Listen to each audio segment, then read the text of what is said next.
Jai Guru. A quick disclaimer from the Nispruhyogkriyayog team. Apologies for our limited production quality, as we are still working out the ins and outs of our content creation. You may notice that the video quality is poor, but try to keep that aside, and instead just listen to what Swamiji has to say. Our main motive is to spread our Guruji's word, so that is why we have started working on these videos to the best of our ability with the resources available to us. And if you understand what our Guruji has to say and it resonates within you, please don't hesitate to share this video with your friends so that they could also have the chance to hear his sacred teachings. We realize that Swamiji's English is not his strong suit, so that is why we are working hard on finding a translator to get these videos to you in comprehensible English as well. And of course, don't forget to like, subscribe, and comment on this video for future content you would like to see on our channel on Kriyayoga meditation. This was the Nispruhyogkriyayog team. Please enjoy the video. HARIOM. हम पता है जीवन में वो काम पहले करते हैं जो हमारे लिए ज्यादा इम्पोर्टेंट होता है, ये हमेशा ध्यान में रखना। तो आप ही चिंतन करके सोचो कि हमारे जीवन में क्या क्या सबसे ज्यादा महत्वपूर्ण काम है। Which work is most important? Most IMP. Always which work we are doing first, that work is most important. तो लाइफ में चीजें बदलती रहती है। कभी जीवन में जो बहुत इम्पोर्टेंट काम होता है ना, वो कई बार वो सेकंड नंबर का हो जाता है, फिर वो तीसरे नंबर पे चला जाता है। होता है ना, याद करो अपने पिछले जीवन को, last 40 year 45 year, try to remember जो है हमने कितने कामों को बहुत ज्यादा महत्व दिया और फिर बाद में उसको कम महत्व दिया और फिर बाद में उसकी जगह किसी और काम ले लेंगे। होता है ना ये सब। सिर्फ एकमात्र प्रेम और भक्ति, इसको कभी भी सेकंड नंबर पे नहीं रखना, साधना को कभी भी दूसरे नंबर पे नहीं रखना। दुनिया के सारे काम उसके बाद, जीवन में जब ऐसा हो जाएगा ना आपके, तब फिर परमात्मा की कृपा दिखेगी, ऐसी झलकेगी आंखों से, चेहरे से, शरीर से, आपकी बातों से, आपके कर्मों से। अभी हमारे जीवन में उतना महत्वपूर्ण नहीं है। वो कब भगवान की कब याद आती है? जब कोई परेशानी होती है, कोई दुख तकलीफ होती है, मन उदास होता है, दुखी होता है, कोई समस्या आती है, तब भगवान की याद आती है, तब हम उसको फर्स्ट प्रायोरिटी देते हैं। लेकिन जब जीवन में सुख आनंद आ जाता है ना, तो फिर वो सेकंड प्रायोरिटी हो जाती है। हमारे लिए पार्टी, फंक्शन, किटी पार्टी, कहीं जाना, घूमना, ये सब पहले नंबर पे हो जाता है। जब हम सुखी होते हैं ना, जब कोई किसी चीज की जरूरत नहीं है, तो ये सब पहले नंबर पे हो जाता है। और साधना, भगवान को याद करना, उसके प्रेम में जाना, जप करना, ये सब सेकंड नंबर पे हो जाता है। फिर बीच में कुछ जीवन में उतार चढ़ाव हो जाता है, तो फिर वापस हम उसको फर्स्ट प्रायोरिटी देते हैं। तो जिस दिन हमारा इस तरह का व्यवहार जब स्थिर हो जाएगा, है ना, परमात्मा का प्रेम, परमात्मा की भक्ति, परमात्मा की साधना, उसके चिंतन में डूबे रहना, उसको याद करना, उसके भाव में रहना। मैं ऐसे नहीं कह रहा हूँ दिखाने के लिए आप माला जपते रहो, है ना, भगवा कपड़े पहन करके पालकी मार के बैठ जाओ आसन लगा करके, ऐसा नहीं कह रहा हूँ। किसी को पता भी ना चले और आपके अंदर चिंतन में वो चलता रहे, ये है फर्स्ट प्रायोरिटी। आप खोए रहो और कोई कुछ पूछ ले तो एक क्षण के लिए तो सामने वाले को ऐसा लगे कि पता नहीं कौन से विचार में। कभी हमारे घर में अचानक से अगर बच्चा खेलते खेलते गिर गया और उसका पांव टूट गया, तो हम क्या करते हैं? कितनी भी जरूरी पार्टी में जा रहे हो, खूब तैयार हो, पिक्चर जा रहे हो, मूवी जा रहे हो, टिकट खरीदा हो, मेला घूमने जा रहे हो, किसी होटल में आप खाना खाने जा रहे हो, किसी बहुत करोड़पति ने आपको निमंत्रण दिया हो होटल ताज में, आप वहां जा रहे हो और अचानक से आपका बच्चा कहीं से टेबल पे से कहीं से गिर जाए और उसका पैर टूट जाए, हड्डी टूट जाए, तो आप क्या करते हो? आप ऐसा बोलते हो कि नहीं, मैं पहले पार्टी अटेंड करके आता हूँ। भाई, इतने बड़े रिच व्यक्ति ने ताज में पार्टी दी है, इंपॉर्टेंट ऑफिस में मीटिंग है, आप क्या करते हो? सबसे पहले आप फोन करके बोल देते हो कि ऐसा ऐसा हो गया, मेरे घर में ऐसा एक्सीडेंट हो गया बच्चे का, मैं जो है मीटिंग में लेट आऊंगा या नहीं आऊंगा। कितना भी कोई आपको धमकी दे दे कि आपकी नौकरी चली जाएगी, तो भी आप क्या बोलते हो? नौकरी चली गई तो चली गई, मैं अपने बच्चे की जिंदगी थोड़ी दाव पे लगाऊंगा। आप उसको तुरंत हॉस्पिटल लेके जाते हो। तो इतना महत्व, इतना इम्पोर्टेंट, ऐसा जब परमात्मा के साथ जब तुम्हारा रिश्ता हो जाएगा ना, भगवान के साथ में, तब तुमको किसी किसी बाबा के पास जाने की जरूरत नहीं है, किसी मंदिर, किसी दरवाजे, किसी के द्वार पे जाने की जरूरत नहीं है। इतना जब इतना प्रेमळ, इतना घनिष्ठ संबंध जब हो जाएगा, तो घर में बैठे बैठे ही तुमको गजानन महाराज, साईं बाबा, स्वामी समर्थ, जो चाहिए वो वहीं पर कृपा मिल जाएगी। अगर आप गुरु को, परमात्मा को सर्वव्यापी मानते हो, तो उसके लिए कोई स्थान विशेष में थोड़ी है, वो तुम्हारे हृदय में है, वो तुम्हारे पास में। तो ऐसा महत्व जब आप जीवन में दो, लाहड़ी महाशय की कहानी है। लाहड़ी महाशय की बिटिया गुजर गई और उनका एक हॉल था, उसमें समय पर गीता पर सत्संग करते थे। तो लोग आकर के बैठे और गीता पे सत्संग दे रहे हैं, और दूसरे कमरे में उनकी बिटिया का शरीर रखा हुआ। तो ससुराल से आई थी और मायके में आई, बीमार हुई, गुजर गई।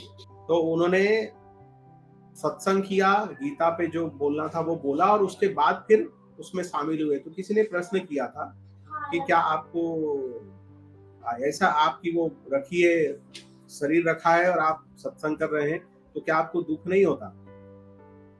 तो वो फिर विषय थोड़ा अलग हो जाएगा, अलग विषय में चले जाएंगे। लाहड़ी महाशय ने उसका उत्तर दिया था, लेकिन अभी हम चर्चा किस पे कर रहे हैं कि इतना परमात्मा के साथ जब आप जुड़ जाओ कि परमात्मा ही पहले है, बाकी जगत बाद में, पूरा संसार बाद में, तो फिर आपका हर कार्य, जो भी आप चलोगे ना घर में, वो सब परमात्मा की प्रदक्षिणा है। आपको मंदिर जाकर के प्रदक्षिणा करने की जरूरत नहीं है। आप मुख से जो भी बोलोगे ना, वो परमात्मा की स्तुति है, परमात्मा का गायन है।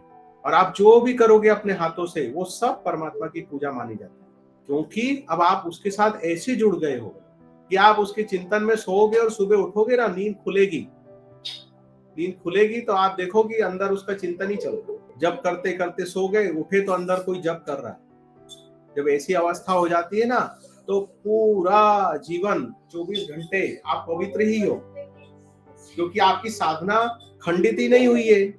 खंडित हुई तब आप दोबारा स्नान करो, सारी चीजें करो, लेकिन अब आपकी साधना तो कंटिन्यू चल रही है, और जब लगातार चल रही है तो उसमें खंडना कहाँ है? आप तो जुड़ गए परमात्मा से, आपकी आत्मा, आपका मन तो उससे जुड़ गया, और जुड़े जुड़े आप सब काम कर रहे हो संसार में। तो मैं कह रहा हूँ, तो एकदम से ये अवस्था नहीं आती है, पर लेकिन धीरे धीरे आती है। अभ्यास तो करना पड़ेगा ना, मन तो रमाना पड़ेगा ना। हाँ विक्रम जी, अब ट्रांसलेट करिए।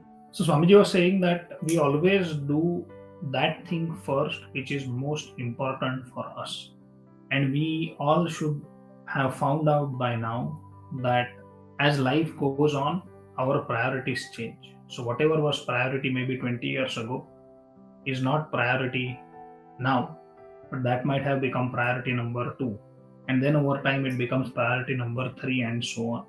But then Swamiji says that the love and devotion that we have towards the Supreme Being, we should take care that it never becomes a priority 2 or a priority 3.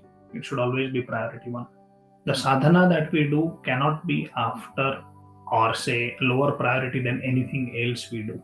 Only then we can see the Supreme Being's empathy showering upon us, and it will start to show in our actions and in our being. Generally what happens is when we are happy, then we kind of make remembering God or doing sadhana as priority 2 or maybe even lower priority, and enjoying with friends or going to parties and outings and such becomes priority 1.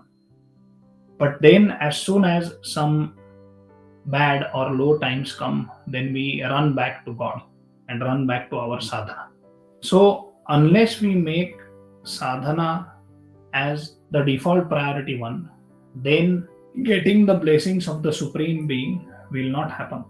Then Swamiji tells a story about if a child in our household meets with an accident and you had to go to visit some important person, or you had to take care of some important meetings or invitations.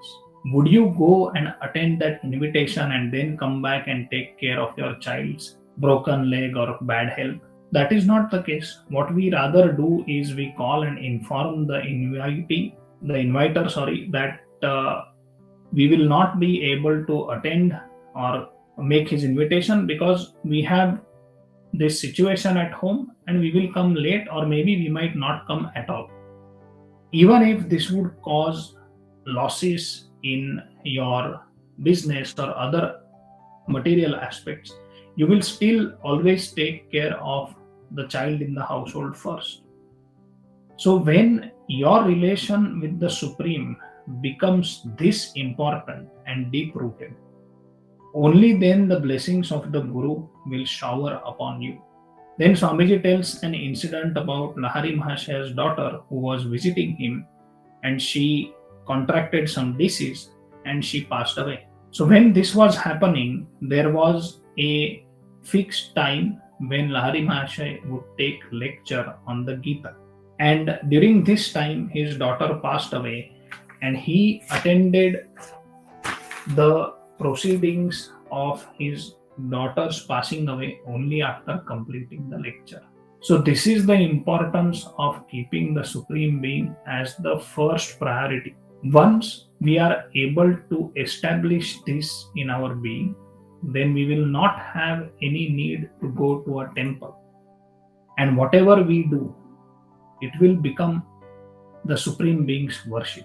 When you achieve such a state, then even when you go to sleep and you wake up, you will wake up chanting his name. But when your sadhana is ongoing and you are connected to the Supreme Being, always, this does not happen overnight.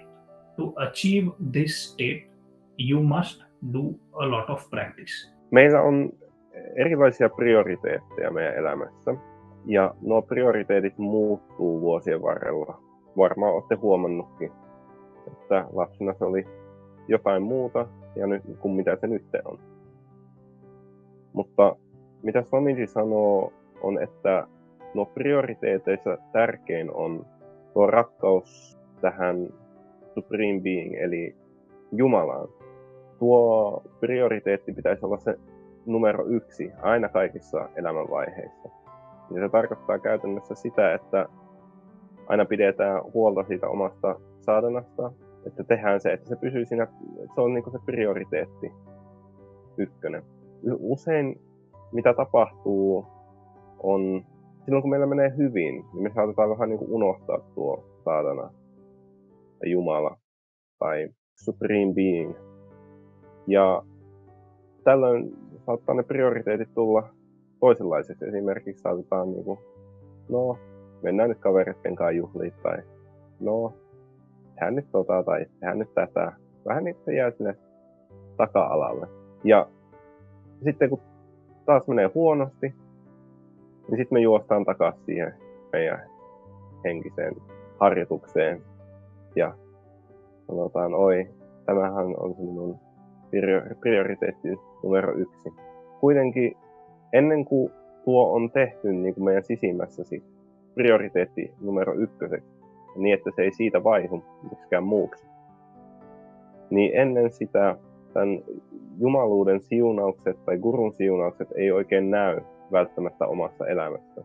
Ennen sitä ne ei oikein tule. Vasta sen jälkeen, kun se on pistetty niin sisimpään ymmärretty, että tämä on se prioriteetti numero 1, niin silloin kaikki mitä sä rupeat tekemään tai kaikki mitä sä teet on sitä, että sä palvelet Jumalaa, sä pidät sitä prioriteettia. Ja sitten siinä vaiheessa kaikki liittyy siihen ylimpään määränpäähän, prioriteettiin. कई बार हमने देखा है ना, हमारे सामान्य जीवन में हम लोगों को देखते हैं कि कहीं कोई प्रसिद्ध मंदिर होता है ना, सब लोग जाते हैं दर्शन करने और कुछ लोग नहीं जाते। उनसे अगर कोई पूछे ना कि आप नहीं गए दर्शन करने, तो वो पता क्या उत्तर देते हैं कि भगवान की जब इच्छा होगी तब बुलाएंगे वो, अभी भगवान की इच्छा नहीं है शायद, है ना। एग्जाम्पल जैसे वैष्णो देवी मंदिर जाना है तो आप बस अपना छुट्टी निकालो, टिकट निकालो, चले जाओ। लेकिन कुछ लोग कैसे बोलते हैं, अभी बहुत से लोग जाके आए, कोई पूछ लेता है ना उनसे कि क्यों आप नहीं गए कभी, तो बोले माता रानी की इच्छा नहीं है, जब माता रानी की इच्छा होगी वो बुलाएगी तो हम अपने आप पहुंचे। अब इसमें कितनी सच्चाई है, हमारी तीव्रता ही नहीं है वैष्णो देवी जाने की, इसलिए हम नहीं जा पा रहे हैं। लेकिन हम किस पे डाल रहे हैं, माता के ऊपर डाल रहे हैं कि वो उसकी इच्छा नहीं है। जब मनुष्य योनि में आए हैं तो मनुष्य योनि यही एक ऐसा दरवाजा है जहां से आपको मुक्त होना है। तो परमात्मा तो चाहता ही है कि आप उसके पास आओ, इसलिए तो आपको मनुष्य बनाया, मनुष्य योनि में आप आए। और मनुष्य योनि में आने के बाद कोई कुत्ता बिल्ली बोले तो बात समझ में आती है कि भगवान की इच्छा नहीं है बुलाने की। अब मनुष्य योनि में आ गए और हम बहाने बनाते हैं कि भगवान की इच्छा नहीं है, भगवान पे डाल देते हैं। और जब कभी होके घूम आते हैं, उधर हो आते हैं, तो बोले भगवान की कृपा। तो मनुष्य का मन बड़ा चालाक है, बातों को कैसे घुमाया जाता है, कैसे उसको अलग अलग तरीके से प्रस्तुत किया जाता है, उसे पता होता है अपने मतलब को किस तरीके से व्यक्त किया है। So Swamiji continues by saying that many of us see in our day-to-day life that when we visit a very active or Jagrit holy place, then there are many who don't actually go there, but they put up an excuse saying that we will go there when his or the supreme beings will be and he will call us. Now what we do is basically our intensity to visit the place is not very strong, and instead of increasing the intensity to visit, we rather put the onus of us visiting the holy place upon the deity of that place. Now, we being born in the human form is because the Supreme Being wants us to seek Him. And then when we go there, then many people who go to visit such a holy place, they say that this happened because of God's grace. And we do not take into account the desire or the intensity which leads to such an act happening because of us. That is what Swamiji says, that the human mind is very, very cunning. Usein ihmiset antaa tekosyitä tehdäkseen jotain tämmöistä hengellistä. Esimerkiksi pyhään temppeliin menemiselle ne saattaa antaa semmoisen tekosyyn, että mä menen sinne, kun tää Jumalan hahmo niin kuin antaa mulle tämän tehtävän. Sitten mä menen sinne. Mutta siinä ei sitten oteta huomioon sitä omaa intensiteettiä mennä siihen paikkaan ensiäkään. Eli Paramatma, Jumala, on ensinnäkin laittanut meidät tänne maailmaan sitä varten, että me lähdetään etsimään häntä. Sitten kun me tullaan sinne pyhään paikkaan, temppeliin, niin me sanotaan, että tämä tapahtuu Jumalan tahdosta, unohtaen tavallaan sen oman halun ensinnäkin lähteä sinne. Silleen me usein laitetaan se vastuu pelkästään sille Jumalalle, että me lähdetään etsimään hän alun perinkään.